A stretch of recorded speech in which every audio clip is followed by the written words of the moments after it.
Selamat pagi adik-adik mahasiswa. Pagi, Pak. Apa kabarnya? Baik, Pak. Baiklah, ini pertemuan yang pertama. Saya mau memperkenalkan diri dulu. Nama saya Juli Sapi Purba. Semester ini saya membawakan mata kuliah akuntansi biaya.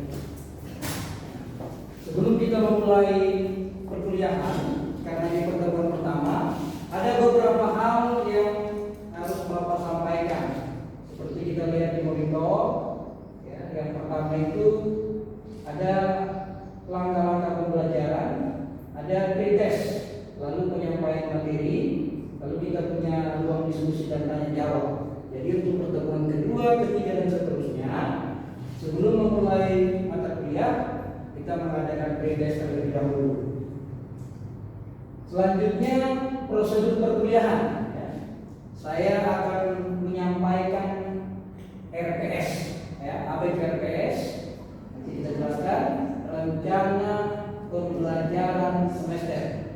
Lalu ada tata tertib. Tata tertibnya masuk tepat waktu. Kita sepakati waktu yang sudah disesuaikan dengan roster jadwal, maka itu yang kita harus patuhi. Lalu ada daftar hadir. Nanti dari mahasiswa mengisi daftar hadir, berpakaian rapi, bagaimana mahasiswa, orang pelajar. Lalu kita menuju ketua kelas, sekaligus membuatkan WA group. Ada pesertanya semua. Nah, untuk satu semester kita ada 14 kali pertemuan pembelajaran. Lalu ada 2 kali ujian tengah semester dan ujian akhir semester.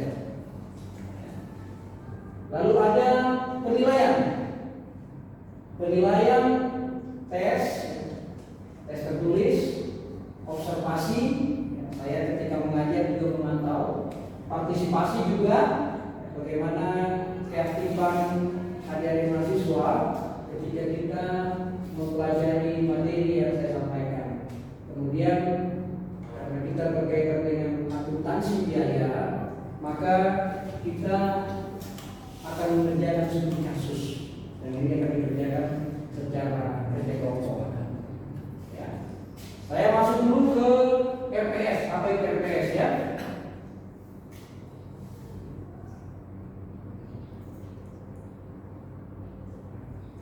Setiap mata kuliah harus ada RPS di awal. Rencana pembelajaran semester. Inilah yang menjadi panduan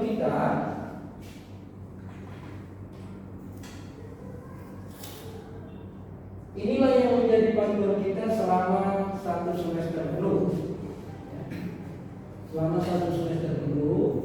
Ada 3 poin yang paling mendasar di sini, yaitu capaian pembelajaran, sikap, pengetahuan, keterampilan umum, keterampilan khusus. Jadi berkaitan dengan mata kuliah yang kita pelajari selama semester ini, ada capaiannya, capaian sikap. Kalau di akuntansi biaya itu menunjukkan sikap bertanggung jawab atas pekerjaan dan bidang keahlian secara mandiri. Jadi maksudnya Anda ada di mahasiswa ketika mengerjakan pekerjaan akuntansi biaya, menghitung harga pokok produksi nanti misalnya, maka dia punya keahlian, punya kemandirian. Lalu pengetahuan memahami konsep-konsep teori berkaitan dengan akuntansi biaya, penghitungan, pengendalian, penganggaran, dan seterusnya. Lalu keterampilan umum, mempunyai pemikiran yang logis. Ada di mahasiswa sudah mulai berpikir logis, kritis, inovatif. Lalu keterampilan umum, mampu menunjukkan kinerja mandiri, keterampilan khusus, demikian. Nah, ini tertuang di dalam prodi. Jadi setiap prodi ada sikap, ada pengetahuan, keterampilan umum, dan keterampilan khusus. Lalu satu semester itu ada capaian pembelajaran mata kuliah. Jadi setiap pertemuan kita yang 14 itu ada pembelajaran mata kuliah. Yang pertama dulunya akuntansi biaya, lalu pertemuan mata kuliah. Jadi dibagi ke dalam 14 kali pertemuan. Ada capaian mata kuliah. Lalu anaknya lagi ada sub capaian pembelajaran mata kuliah. Jadi kayak gitu.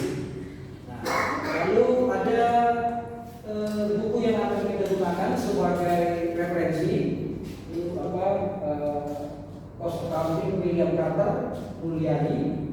Lalu ini ada buku tambahan. Ini dosen pengaku Pak saya Yuli Wiko, Pak Maheti dan Ibu Marita. Jadi contoh misalnya yang pertama, mahasiswa mampu menjelaskan akuntansi biaya dan biaya. Lalu penilaiannya ada indikator, ada kriteria dari penilaian, ada bentuk pembelajaran, luring maupun daring. Ya. Semenjak COVID, daring sudah mulai diberlakukan, tapi kita karena sudah situasinya normal, maka kita belajarnya secara luring. Ini waktunya, lalu ini materinya, lalu ini bobotnya 5%, 10% dan seterusnya sampai kepada 100%. Nah itulah penjelasan Bapak tentang RPS. Jadi rencana pembelajaran semester itu sebagai panduan kita untuk menyelesaikan materi mata kuliah akuntansi biaya selama 1 semester. Oke, kita masuk ke pertemuan yang pertama. Tadi setelah kita jelaskan ada tahapan-tahapan ini ya, ada kata tertib, ada bentuk penilaian, lalu ada tujuan pembelajaran. Yang pertama ini materinya adalah tentang pengertian atau karakter akuntansi biaya, mampu menjelaskan akuntansi keuangan, akuntansi manajemen, dan akuntansi biaya. Ya. Tujuan pembelajarannya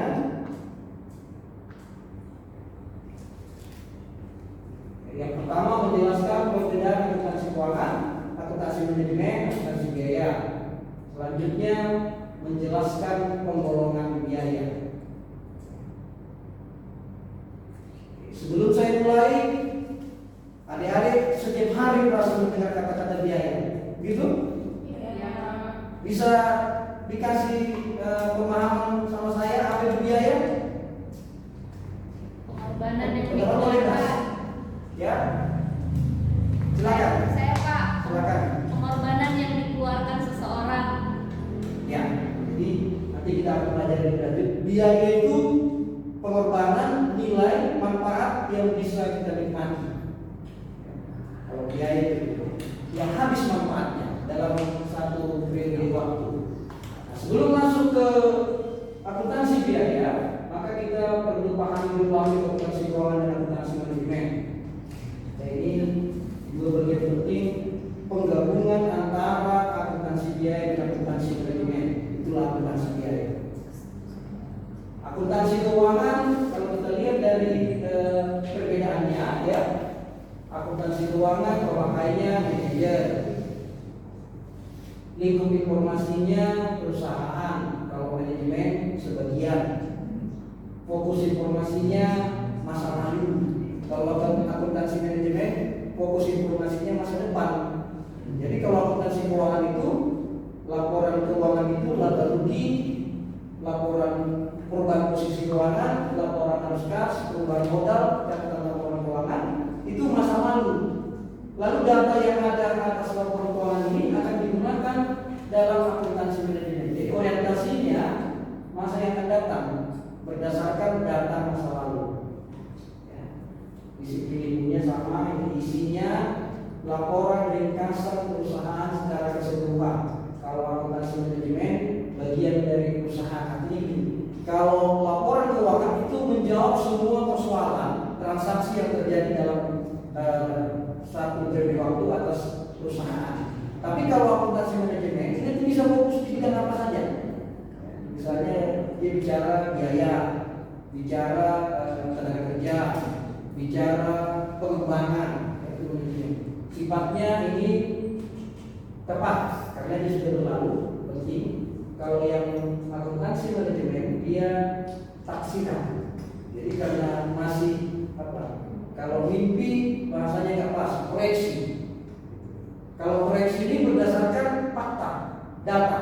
Kalau mimpi ini tidak ilmiah, tidak akademis. Nah, tapi kalau laporan keuangan yang berdasarkan fakta-fakta masa lalu, ya di masa lalu, maka ini kejadian yang nyata, objektif. Ini tidak dikarenakan. Nah, berdasarkan objek masa lalu ini, maka dia bisa memprediksi atau memproyeksi masa depannya. Ya, itu sekilas perbedaan antara akuntansi keuangan dan akuntansi manajemen. Lalu kita masuk ke persamaannya dulu. Persamaannya merupakan sistem pengelola informasi yang masih dalam pengembangan, sama ya. Lalu berfungsi sebagai penyedia informasi keuangan bermanfaat bagi seorang untuk mengambil keputusan. Nah, laporan akuntansi keuangan dan laporan akuntansi manajemen sama-sama mengambil keputusan. Kalau akuntansi manajemen dia mau memprediksi masa depan, maka para manajer berdasarkan data masa lalu berani mengambil keputusan. Oke. Lalu kita masuk ke akuntansi biaya. Akuntansi biaya adalah proses pencatatan, penggolongan, peringkasan, penyajian dengan cara-cara tertentu, penafsiran terhadapnya, objek kegiatan akuntansi biaya atau biaya. Inilah akuntansi biaya. Jadi akuntansi biaya itu secara khusus pada semester ini kita belajar tentang perusahaan industri, manufaktur. Nanti kita fokus di biaya bahan baku, biaya tenaga kerja, dan biaya overhead. Tujuan akuntansi biaya menentukan cost produk.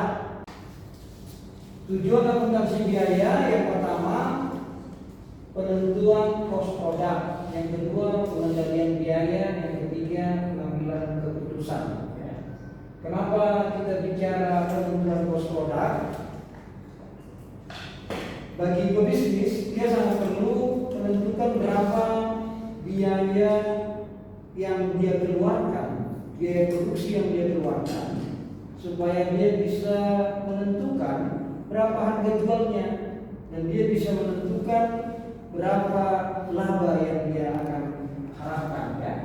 Nah, dalam satu produksi, contoh pulpen, ada 3 unsur biayanya: bahan baku, tenaga kerja, sama overhead. Lalu setiap bagian yang 3 itu dia bisa tentukan berapa rupiah yang terkandung di dalam biaya itu. Nah, kalau dibilang ini biaya produksi yang 4.000, maka misalnya biaya bahan baku 1.000, biaya tenaga kerja 2.000, lalu biaya overheadnya 1.000. Dijual misalnya 5.000. Nah, itu juga menjadi bagian dari pengendalian biaya, sehingga ketika berlangsung proses produksi, maka biaya-biaya yang terjadi 3 unsur itu dapat dikendalikan dalam rangka menentukan harga pokok produksi yang pada akhirnya menentukan harga jual. Sejalan dengan itu, dia mampu mengambil keputusan. Kalau dia sudah pahami berapa biaya produksi yang diserap oleh sebuah produk, maka dia bisa mengambil keputusan. Kalau untungnya 1.000, berapa dia jual? Untungnya 1.500, berapa dia jual? Dengan memperhatikan keberadaan pasar ya. Nah, selanjutnya penggolongan biaya. Biaya digolongkan ya.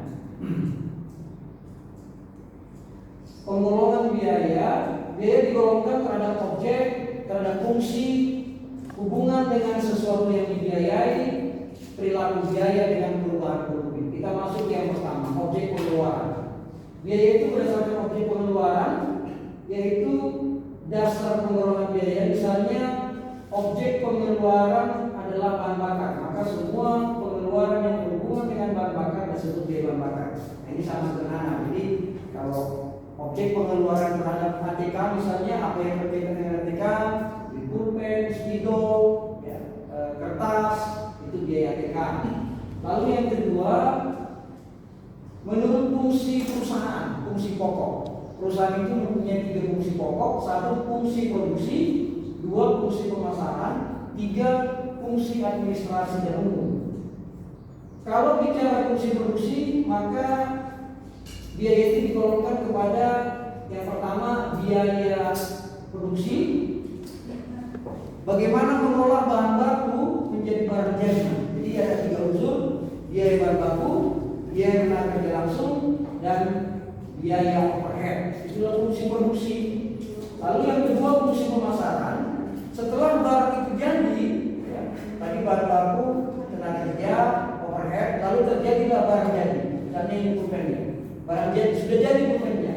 Nah, dalam rangka ini disampaikan atau didapatkan oleh customer atau dibeli oleh customer, maka ada biaya pemasaran. Bagaimana dia mulai membuat sebuah iklan, ya. Kalau konteks sekarang banyak sederhana sekali, ada media sosial, bisa Facebook, bisa apa nih, TikTok, Instagram, itu salah satu media. Dan bisa juga pakai media televisi, radio, media cetak, pakai apa? Media apa? Baliho. Ya. Jadi orang kalau perusahaan mau mengumumkan produknya, sering pasang baliho, ya, spanduk, ditempel di mana-mana, dibuat di pinggir jalan, di pusat-pusat keramaian. Nah, itu semua berkaitan dengan biaya pemasaran. Jadi setelah jadi, dia mencoba memasarkan, lalu setelah dikerjakan ini iklan tadi di berbagai media sosial, maka kalau yang pesan ini diantarkanlah kepada pembelinya, ya, customernya. Nah, itu biaya pemasaran, berarti muncul biaya transportasi. Nah, jadi tadi biaya produksi, baru tenaga kerja dan overhead, lalu biaya pemasaran, bagaimana ini memperkenalkan produk kepada masyarakat, lalu bagaimana produk ini sampai kepada masyarakat, itu semua kelompok biaya pemasaran.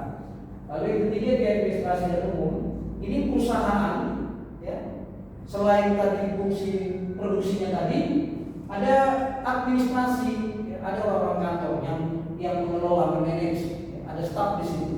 Itu ada biaya gaji, ya, biaya yang tidak berkaitan langsung dengan proses produksi dan tidak berkaitan dengan pemasaran, mengelola internal organisasi. Yang ketiga, biaya itu dikelompokkan dengan melihat hubungan antara biaya dengan sesuatu yang dibiayai. Ada biaya yang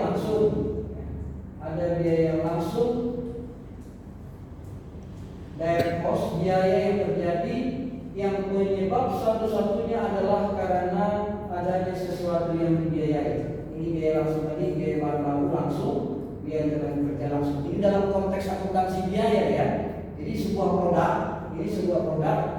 biaya langsung dimaksud yang bersinggungan, ya, yang bersinggungan dengan produk ini. Ini biaya langsung, ini biaya bahan baku dan biaya tenaga kerja langsung. Selanjutnya yang keempat, menurut perilaku biaya dengan perubahan volume, ya. Jadi biaya itu ternyata punya perilaku, ya, sama seperti kita ada perilakunya. Nah, biaya perilakunya ada 3, variabel, semi variabel, lalu biaya tetap. Kita lihat apa itu biaya variabel. Biaya variabel ini biaya yang totalnya berubah sebanding dengan perubahan volume. Contoh misalnya, ya. Contoh misalnya ini spidol. Satu buah spidol